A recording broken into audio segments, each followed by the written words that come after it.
Baik, Assalamualaikum warahmatullahi wabarakatuh. Ya, selamat datang di kelas akuntansi biaya. Hari ini kita sudah masuk ke materi bab 5 yaitu biaya prima. Oke, jadi apa sih biaya prima itu? Biaya prima adalah biaya bahan baku langsung dan biaya tenaga kerja langsung, di mana biaya tersebut berhubungan langsung dengan produksi. Nah, jadinya biaya prima itu adalah biaya yang utama ya gitu ya. Yang biaya ini berhubungan langsung dengan proses produksi.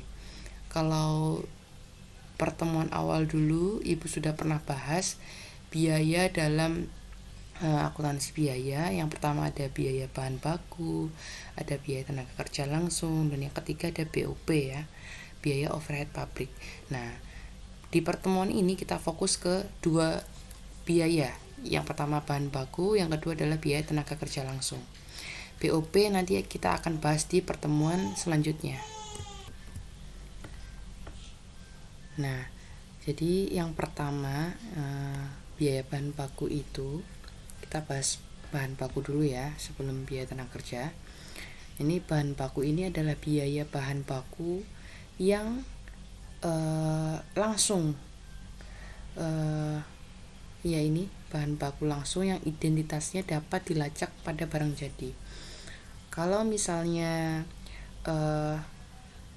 produksi sepatu, maka bahan bakunya misalnya adalah kulit gitu ya. Nah, kulit ini adalah bahan yang identitasnya dapat kita lacak secara langsung. Oh, ternyata sepatu ini dari kulit. Oh, sepatu ini dari misalnya produk lain gitu ya, bahan lain gitu maksudnya. Nah, kalau misal produksi baju, bahan bakunya berarti apa? Berarti adalah kain dan lain-lain begitu. Nah, jadi bahan baku ini adalah bahan utama yang akan kemudian diproses menjadi barang jadi nantinya. Nah, pada prinsip akuntansinya, jadi semua biaya yang terjadi untuk memperoleh bahan baku tersebut dan untuk menempatkannya dalam keadaan siap diolah itu kita masukkan ke dalam penghitungan harga pokok bahan baku. Nah, apa saja ini yang menempatkannya dalam keadaan siap diolah? Contohnya adalah biaya angkut dan biaya lain-lain. Nah, misalnya kalau kalian nih beli baju di e-commerce misalnya ya, kalian beli baju harganya misalnya 200.000. Nah, biaya angkut atau ongkos kirimnya misalnya dari Jakarta, dari Surabaya ke Jakarta adalah misalnya 20.000. Nah, jadi angka 20.000 itu ongkos kirim itu nantinya akan dimasukkan ke dalam harga pokok bahan baku yang akan kita tentukan nanti gitu. Jadi misal harganya harga bahan bajunya tadi 200.000, kemudian ongkirnya adalah 20.000, ya udah. Jadi total yang biaya yang kita keluarkan adalah 220.000, itu termasuk adalah harga pokoknya, harga pokok bahannya gitu. Nah, itu contoh simpelnya. Jadi dalam prinsip akuntansi itu juga seperti itu. Jadi kalau kita mempunyai produksi barang, misalnya sepatu gitu, nah harga bahan baku, harga kulitnya gitu misalnya adalah misalnya 1 juta, biaya angkutnya adalah 20.000, biaya lain-lain misalnya ini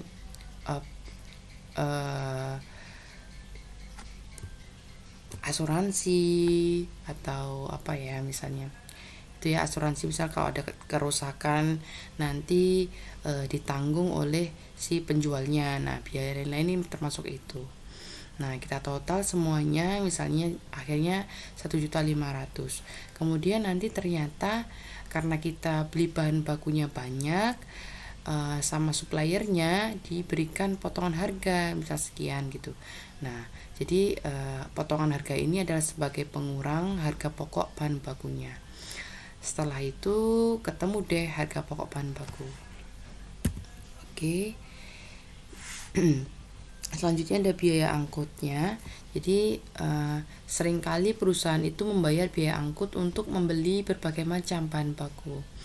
Nah, perlakuan biaya angkut ini bisa kita kategorikan menjadi dua. Yang pertama, kita masukkan langsung seperti ini tadi menjadi harga pokok bahan baku.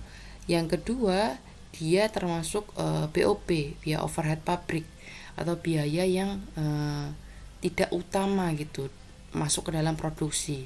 Nih ya, kita masukkan ke dalam BOP. Oke, jadi bila biaya angkutnya itu kita perlakukan sebagai tambahan harga pokok bahan baku yang dibeli, maka alokasi biaya angkutnya kepada masing-masing jenis bahan baku bisa kita dasarkan pada yang pertama, kita bisa bandingkan kuantitas tiap jenis bahan baku yang kita beli. Misalnya, yang kedua, kita menggunakan perbandingan harga tiap jenis bahan baku yang kita beli. Yang ketiga, kita pakai penghitungan tarif yang kita tentukan nanti di muka. Nah, ini kalau kita ongkirnya kita jadikan tambahan sebagai harga pokok bahan baku. Kalau kita jadikan BOP, maka ya sudah, kita masukkan ke dalam BOP nanti, nggak kita masukkan ke dalam harga pokok bahan bakunya. Oke ya. Nah, kita langsung ke contohnya. Ini perusahaan membeli berbagai macam bahan baku sekaligus dengan rincian sebagai berikut. Misal bahan baku A 150 kilo, harganya adalah 1.050.000. Bahan baku B 350 kilo dengan harga total adalah 1.750.000. Bahan baku C 200 kilo, total harganya adalah 800.000. Kemudian D 300 kilo, harganya adalah 1.800.000. Kalau kita total, jadi kita beli bahan bakunya adalah 1.000 kilo dengan harga 5.400.000. Nah, kita beli bahan baku sebanyak 1.000 kilo ini, ongkirnya adalah 270.000. Nah, ongkir ini akan menjadi tambahan biaya bahan bakunya. Jadi kita total semuanya ketemu 5.670.000 rupiah. Baik, kita hitung ya. Jadi langkah pertama kita adalah kita bikin perbandingan kuantitas tiap jenis bahan baku yang kita beli. Nah, kita tadi di soal udah ada jenis bahan bakunya, bahan baku A, B, C, dan D, kemudian kuantitinya berapa kilonya, lalu kita masukkan saja ke dalam kolom ya. Yang pertama 150 kilo, yang A, bahan baku B 350 kilo, lalu bahan C 200 kilo, dan bahan D adalah 300 kilo. Nah, setelah itu kita bikin presentasenya masing-masing. Nah, persentase kita total dulu deh, ini kita total. Jadi total kita bahan bakunya A, B, C, dan D adalah 1.000 kilo. Oke ya. Nah, dari sini kita baru bisa bikin perbandingan. Caranya gimana? Persentasenya kita masukkan ya. Yang pertama A 150 kilo, kemudian kita bagi dengan 1.000 kilo totalnya, lalu kita kalikan dengan 100%, 15. Begitu juga dengan yang B, dan seterusnya ya. Oke, yang C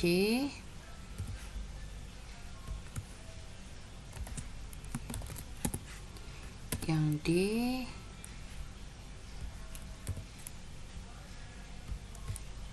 kita kalikan dengan 100.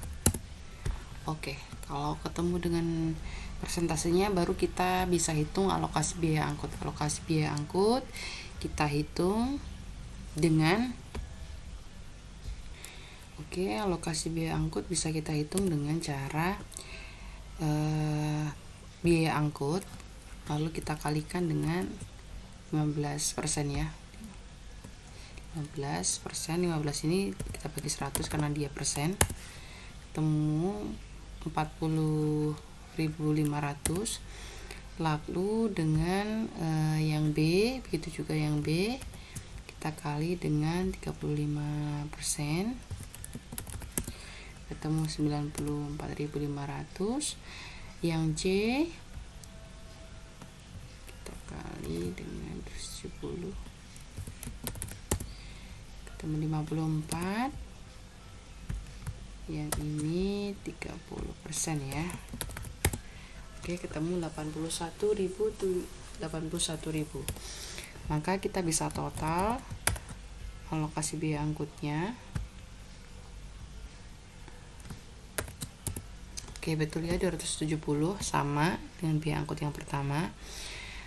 Di sini langkah pertama ini kita hanya membandingkan.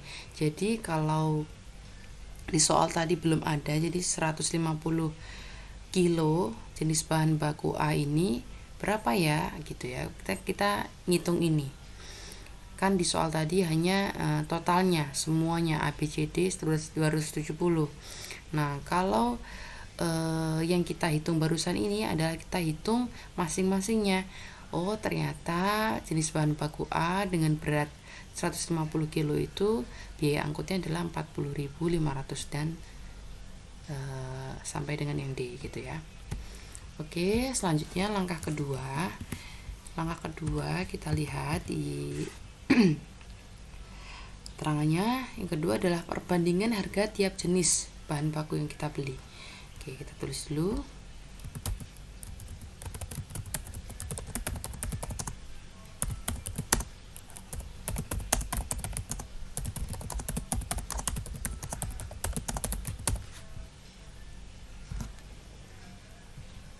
Oke, kita masukkan jenis bahan bakunya A, B, C, D. Harga bahan bakunya,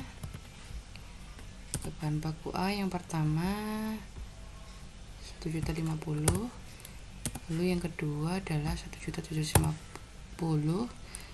yang ke C adalah 800.000, yang D adalah 1.800.000. Oke, setelah itu kita hitung persentase alokasi biaya angkut. Nah, sebelum kita ngitung ini, kita bisa hitung dengan kita total ini.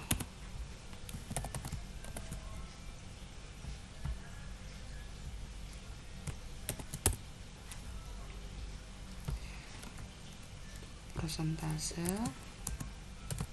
biaya angkut kita bisa hitung dari biaya angkut kita bagi dengan total harga bahan bakunya 0,05 ya. Baru kita masukkan masing-masing.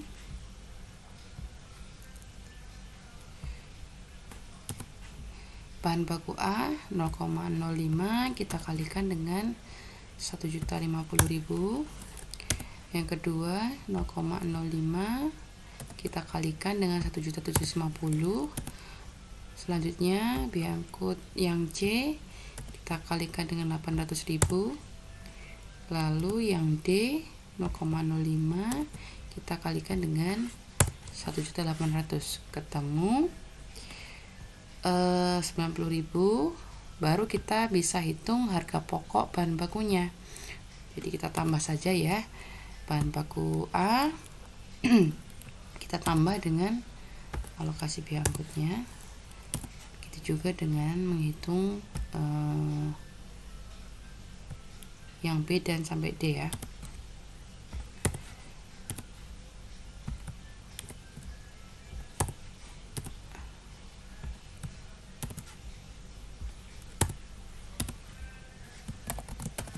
Oke, setelah itu kita total ketemu 5.670.000. Kita samakan ya, harus sama dengan total soal yang di atas. Oke, sama ya, berarti sudah benar. Oke, langkah yang ketiga adalah kita lihat step ketiga, kita perhitungkan berdasarkan tarif yang ditentukan di muka. Oke, langsung kita hitung. Yang pertama, kita masukkan dulu jenis bahan bakunya, lalu kuantitinya. Yang pertama tadi 150 kilo, lalu yang kedua 350, selanjutnya 200, dan yang D adalah 300. Kita masukkan total harganya masing-masing ya.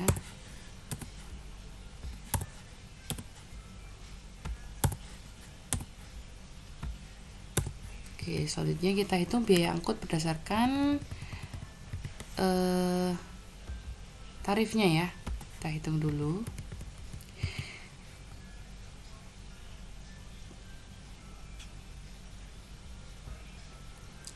Oke, jadi misalnya di si perusahaan ini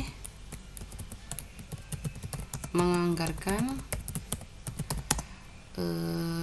biaya angkutnya adalah pada tahun ini adalah 2.500.000.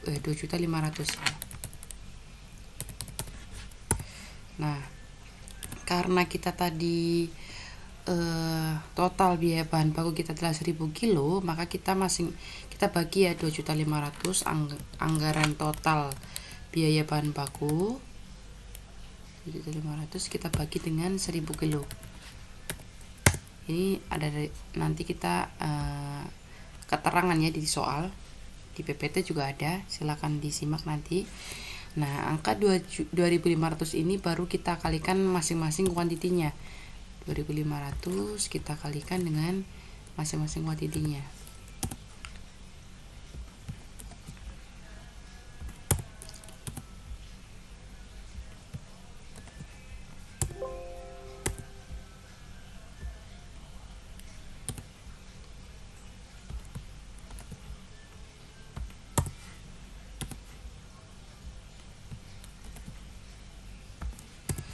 Setelah ketemu, baru kita bisa hitung harga pokok bahan bakunya ya. Kita tambahkan.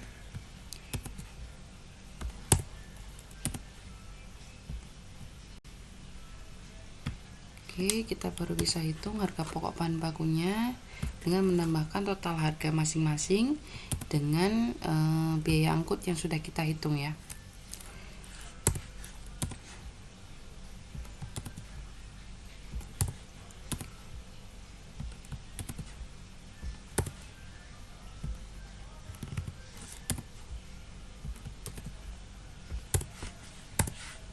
Oke, total jadinya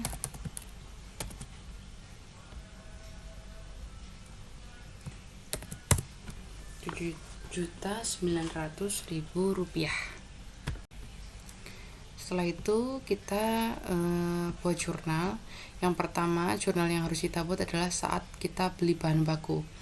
Nah, kita beli bahan baku, jurnal adalah persediaan, karena persediaan bertambah kalau kita melakukan pembelian, dan pada utang dagang kalau kita belinya secara kredit. Nah ya, yang kedua, setelah kita bikin jurnal pembelian, kita jurnal juga biaya angkut yang telah kita bayar tadi. Nah, jadi persediaan bahan baku pada biaya angkut sebesar 2.500.000. Lalu yang ketiga, kita jurnal saat biaya angkut itu sesungguhnya terjadi yang sudah kita hitung 2.400.000 ya, biaya angkutan pada kas. Yang selanjutnya saat kita melakukan jurnal penutup, kita tutup saldo rekening biaya angkutnya ya. Di soal kan ada tambahan, kalau di tahun 2000 sekian perusahaan ini menganggarkan biaya angkutnya 2.500.000. Tapi ternyata dari anggaran itu yang benar-benar terpakai adalah 2.400.000. Maka ada sisa 100 yang harus kita tutup ya, karena tadi kan kita sesuaikan. Nah, jurnal adalah biaya angkut pada HPP, harga pokok penjualan sebesar Rp100.000.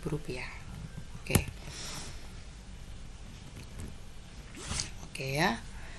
Nah, selanjutnya bagaimana kalau bahan bakunya itu fluktuasi harganya, naik turun gitu ya, seperti sekarang ini. Sekarang misalnya naik nih harga minyak nih, waktu itu 28.000, terus lalu naik menjadi 56.000. Nah, bagaimana kalau harganya berfluktuasi? Nah, ini ada beberapa cara yang bisa kita hitung. Cara yang pertama kita pakai identifikasi khusus. Yang pertama yang kedua FIFO, selanjutnya ada LIFO, dan yang terakhir ada rata-rata. Nah, kalau yang identifikasi khusus ini, nah kita harus kasih tanda nih. Pembelian tanggal 1 Januari, harga barangnya 2.500. Kemudian waktu kita beli lagi 1 Februari, harga barangnya sekian. Kita beli label gitu.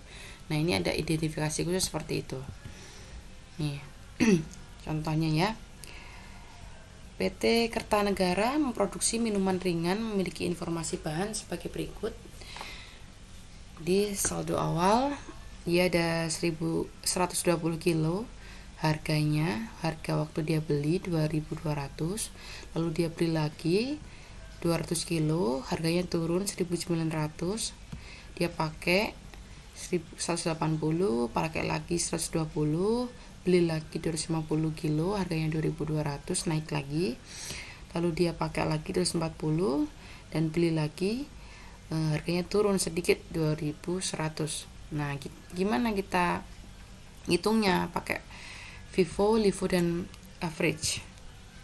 Oke, yang pertama kita pakai FIFO ya. FIFO itu kan first in first out, jadi barang masuk pertama harus kita keluarkan pertama kali. Nah, di tanggal 1 Agustus saldo awalnya sekian ya.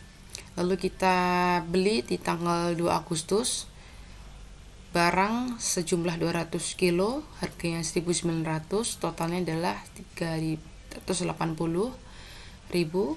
Lalu kita tulis harga 120 barang 120 kilo, harganya 2.200. Lalu barang 200 kilo, harganya 1.900. Kita tulis seperti ini ya. Kita bedakan barangnya masing-masing. Lalu di tanggal 3 Agustus kita produksi nih barangnya nih. Nah, pakai metode first in first out, maka barang yang pertama kan kita pakai dulu ya. Pemakaian 180 kilo ya. Jadi barang awal ini ada 120 dulu kita pakai dengan harga barang 2.200, totalnya adalah 264. Nah, kan kita butuhnya adalah 180. 120 udah kita pakai, kurangnya adalah 60. 60 kita ambil dari barang yang kita beli di tanggal 200 kilo ya. Nah, 60 jadi totalnya 180 ya.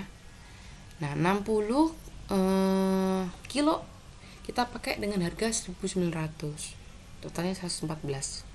Oke ya. Jadi karena kita sudah pakai 180 dari harga total tadi 200, maka tinggal 140 ya. Ini pakai 60. Yang kedua nih 140 dengan harga 1.900. Lalu di tanggal 9 Agustus kita pakai produksi lagi 120 kilo. Jadi kita pakai barang di gudang 120 kilo dengan harga 1.900. Jadi sisanya masih 20 kilo ya kalau kita barang di gudang 140, kita pakai 120, jadi sisanya adalah 20 kilo dengan harga 1.900. Oke, selanjutnya tanggal 14 Agustus kita beli lagi barang. Harga jumlahnya 250 kilo. Kita beli dengan harga 2.200 rupiah. Kita masukkan di gudang ada 20 kilo, harganya 1.900. Kemudian ada barang baru 250 dengan harga 2.200. Oke. Selanjutnya kita pakai produksi lagi. Nah, pakai produksi lagi di soal pemakaian 240 kilo. Nah, 240 kilo karena yang pertama tadi first in first out ya. Yang pertama tadi maksudnya sisanya tadi masih ada 20 kilo, kita pakai dulu 20 kilo, harganya 1.900. Nah, karena kita pakainya 240, jadi masih ada kurang 220, kita ambil dari barang baru tadi ya, yang harganya 2.200. Jadi sudah kita pakai 220, barang terakhir tinggal 30 ya, harganya 2.200.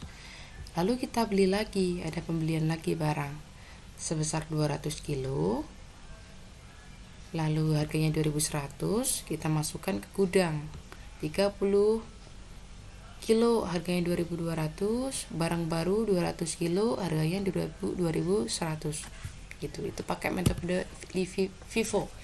Gimana kalau kita pakai metode LIFO? Kebalikannya, kalau LIFO adalah last in first out, jadi barang baru kita pakai dulu, yang lama kita pakai belakangan gitu ya. Di tanggal 1 Agustus dengan rincian pemakaian dan pembelian yang sama. 1 Agustus ada barang sekian di gudang, kemudian kita beli lagi 200 kilo dengan harga 1.900, kita masukkan ya di gudang dengan harga sekian. Lalu tanggal 3 Agustus kita pakai nih, ada produksi 180 kilo. Nah, yang kita pakai yang mana? Yang kita pakai yang duluan, yang harga di awal tadi 1.900 ya.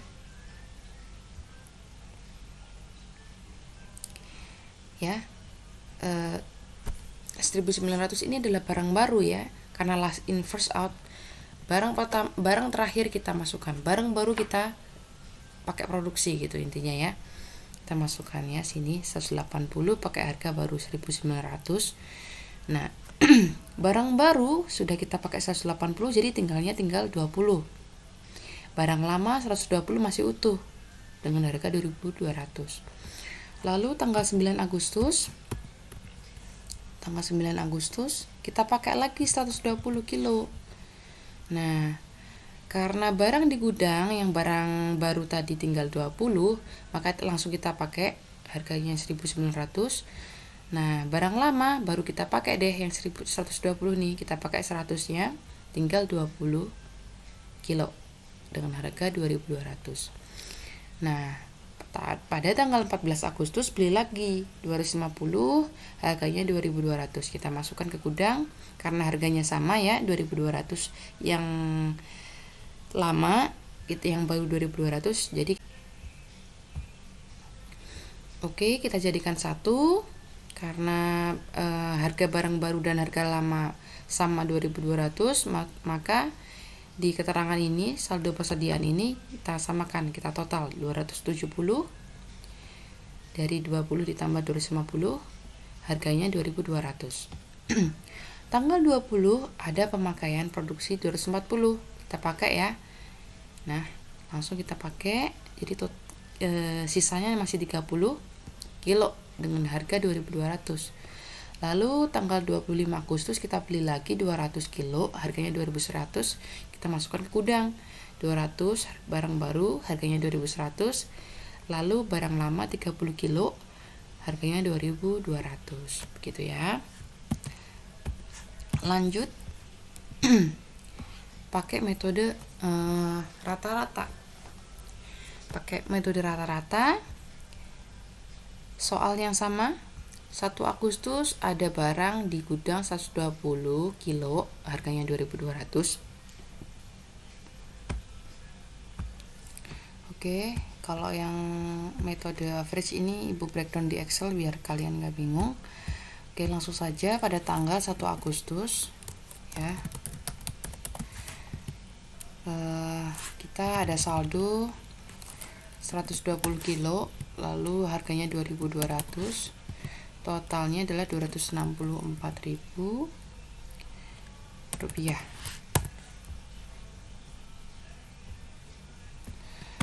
Oke, nah pada tanggal 2 Agustus ada pembelian sebesar 200 kilo, harganya adalah 1.900. Jadi totalnya adalah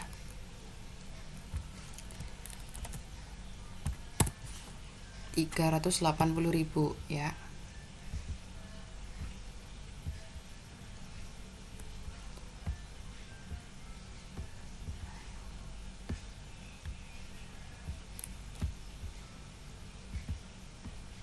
Oke. Nah, jadi kita masukkan ke saldo persediaan karena ada pembelian yang baru di gudang ya. Kita tambahkan kuantitasnya 320 kilo. Lalu kita total dulu harganya di gudang tadi dengan harga 2.200, kuantitas 120 dan 200 kilo harganya 1.900. Kita tambahkan total harganya 644, baru kita cari harga kuantitasnya ya. 644 kita bagi dengan 320, false kok tadi false, kita ulangi lagi. Total kita bagi dengan kuantitas. Oke, 2012,5 ini di slide ini dibulatkan ya. Kita turutin aja ya biar sama. 2013. Lalu di tanggal 3 Agustus itu ada pemakaian sebesar 180 kilo. Kita pakai harga yang sudah kita rata-ratain tadi 2013. Jadi totalnya adalah 180 kilo, kita kali dengan harga 2013 sejumlah 362.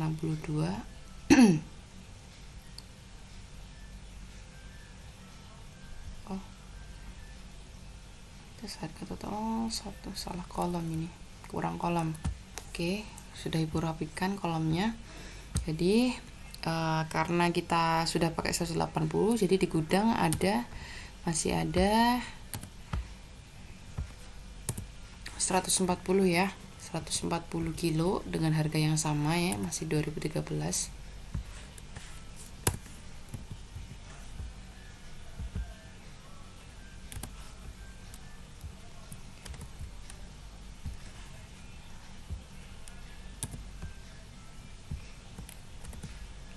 Kita hitung, jadi ada 281.000. Lalu di tanggal 9 Agustus kita ada pemakaian lagi 120 kilo. Lagi-lagi harganya sama 2013. Lalu kita kalikan, jadi totalnya adalah 241. Karena tadi sudah kita pakai 120, makanya di gudang tinggal kita kurangi ya, 140 kita kurangi dengan 120, tinggal 20 kilo dengan harga yang sama 2013. Jadi totalnya adalah 20 kilo, kita kali dengan harga yang sama. Oke, lanjut di tanggal 14 Agustus ada pembelian lagi. Pembelian lagi sebesar 250 kilo dengan harga 2.200. Oke, totalnya dari 550. Kita masukkan ke gudang ya. Jadi di gudang barangnya ada 20 ditambah 250, 270. Setelah itu kita total.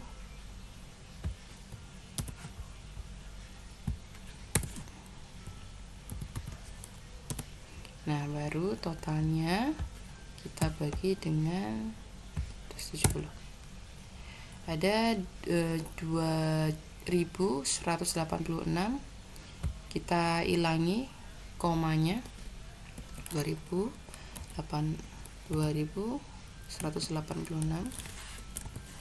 Oke ya. Setelah itu tanggal 14 ada tanggal 20 Agustus, kita pakai 240 dengan harga yang sama 2186. Maka total pemakaiannya adalah 240 kilo, kita kalikan dengan harganya 524. Di gudang tinggal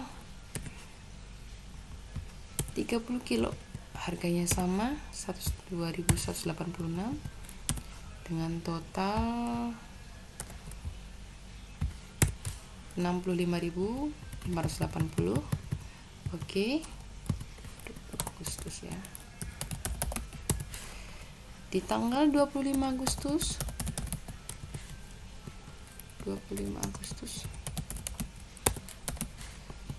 kita beli lagi 200 kilo dengan harga 2.100. Lalu kita kalikan.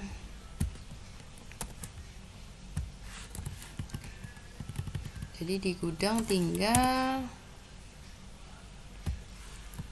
30 ditambahkan dengan barang baru 200 kilo. Lalu harganya kita tambahkan 65 tambah dengan 120, baru kita bagi ya, 485 kita bagi dengan 230. Harga terakhir di gudang adalah Rp2.111.000. Oke ya, itu kalau pakai metode average.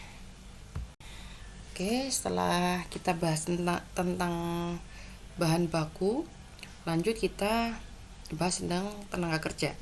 Jadi tenaga kerja itu adalah usaha fisik atau mental yang dipergunakan dalam memproduksi barang gitu ya. Nah, biaya tenaga kerja ini berupa harga yang dibayarkan untuk pemakaian sumber daya manusia, atau kita bisa sebut dengan gaji, honor, upah gitu ya. Nah, biaya tenaga kerja ini dibagi menjadi dua. Yang pertama, tenaga kerja langsung dan tak langsung. Nah, tenaga kerja langsung ini adalah orang-orang atau sumber daya manusia yang terlibat secara langsung dengan proses produksi. Sebaliknya, kalau tenaga kerja tak langsung ini ini dia nggak terlibat langsung dengan proses produksi. Contohnya adalah misal manajer HRD gitu ya, dia nggak memproduksi barang di pabrik misalnya ya. Nah, dia digolongkan ke dalam tenaga kerja tak langsung. Nah, dalam jurnal biaya tenaga kerja langsung ini dicatat pada rekening persediaan barang dalam proses, sedangkan biaya tenaga kerja tak langsung akan dicatat dengan biaya overhead ya, atau BOP. Oke. Nah, tahap pertama, gaji dan upah karyawan dirinci menjadi gaji dan upah karyawan pabrik, gaji dan upah karyawan administrasi dan umum, serta gaji dan upah karyawan pemasaran. Gaji dan upah karyawan pabrik dirinci ke dalam upah karyawan langsung, karyawan tidak langsung. Nah, ini jurnalnya.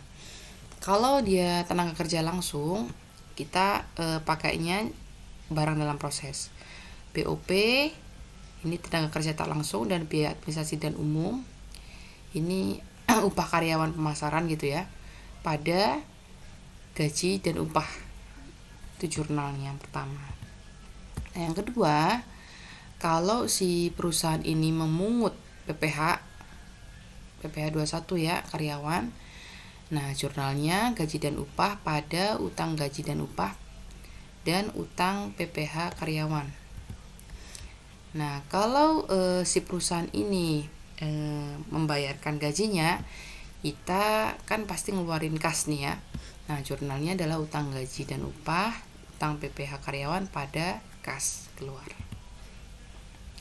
Nah, selanjutnya ada insentif. Ini ya. Insentif itu diberikan tentunya untuk memotivasi para pekerja agar mereka bisa semangat lagi ya dalam membuat produksi-produksi terbaik lah untuk perusahaannya. Nah, ini contohnya. Untuk menghasilkan satu satuan produk diperlukan waktu 5 menit. Nah, ini kalau kita hitung dengan kalkulasi biaya tenaga kerja ya. Nah, kalau si pekerja ini atau SDM menghasilkan satu produk itu memerlukan waktu 5 menit. Maka, kalau dia menghabiskan waktu 1 jam, ada 12 unit yang akan dia selesaikan gitu. Nah, apabila di perusahaan tersebut membayar upah per jamnya adalah 600, maka tarif upah persatuannya berapa? Gitu, persatuan produk ini. Nah, 600 rupiah kita bagi dengan 12. Ya, karena tadi 1 jam ada dia bisa ngasilin 12 satuan. Berarti ada 50. Jadi si karyawan tersebut dibayar 50 per pembuatan satu produk gitu ya. Selanjutnya, tenaga kerja yang tidak bisa menghasilkan jumlah output standar per jam akan tetap dijamin memperoleh upah 600 per jam. Namun, jika tenaga tersebut menghasilkan 14 satuan per jam, maka ada 2 satuan dong yang lebih ya. Jadi kan 12. Tapi si karyawan ini mampu menghasilkan 14 satuan. Nah, bagaimana cara menghitung 2 satuan ini? Nah, kita masukkan dalam penghitungan 600 rupiah, kita tambahkan dengan uang insentif, namanya insentif ya, 2 unit kelebihan tadi kita kalikan dengan 50 ini adalah satuan per unitnya 100, maka ketemu upah yang harus dia terima adalah 700 rupiah. Selanjutnya, oke, jadi ada cara ini adalah mirip dengan cara straight piece rate plan yang memakai tarif setiap potong untuk jumlah output rendah per jam dan tarif potong tiap potongan yang lain untuk jumlah output yang tinggi per jam. Oke, contohnya misalnya karyawan dapat menerima upah sebesar 19.200 per 8 jam per hari. Nah, output yang dihasilkan dalam sejam itu ada 12 satuan. Maka upahnya berapa? Ya, gitu ya. 19.200 kita bagi dengan 8 jam. Mereka bisa kerja selama 8 jam per seharinya, kita kalikan dengan 12 satuan. Dalam sehari dia bisa mampu menghasilkan 12 produk. Jadi totalnya adalah 200 rupiah per produknya, per satuannya. Kita ngitung lembur gimana? Seorang tenaga kerja bekerja 44 jam dalam seminggu. Tarif upahnya adalah 600 per jam. Premi lemburnya dihitung sebesar 50% dari tarif upah. Nah, berapa upah karyawannya? Nah, kalau kita pakai jam biasa, kita kalikan ya 40 jam, kita kalikan dengan 600. Jadi karyawan itu kalau nggak lembur, gajinya upahnya adalah 24.000 atau 24 juta nih, kalau dia misal dalam ribuan. Nah, karena dia lebih dari 4 jam, maka 4 jam ini kita kalikan dengan tarif upah per jamnya 600 rupiah.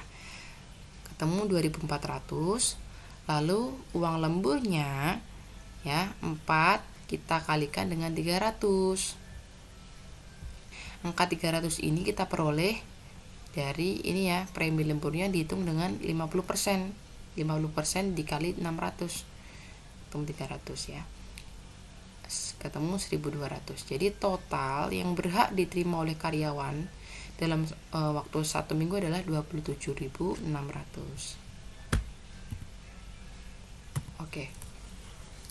Baik, itu saja materi hari ini dari Ibu tentang biaya prima. Jadi intinya biaya prima itu adalah biaya yang utama. Yang pertama adalah biaya bahan baku, yang kedua adalah biaya tenaga kerja langsung. Nah, di dalam materi biaya prima ini tadi sudah mengulas bagaimana cara menghitung harga pokok bahan. Yang selanjutnya ada bagaimana kalau ada tenaga kerja ini yang lembur atau dia dapat insentif, atau menghitung berapa sih harga dia menghasilkan suatu satuan produk di perusahaannya gitu ya. Oke, semoga bermanfaat materinya. Wassalamualaikum warahmatullahi wabarakatuh.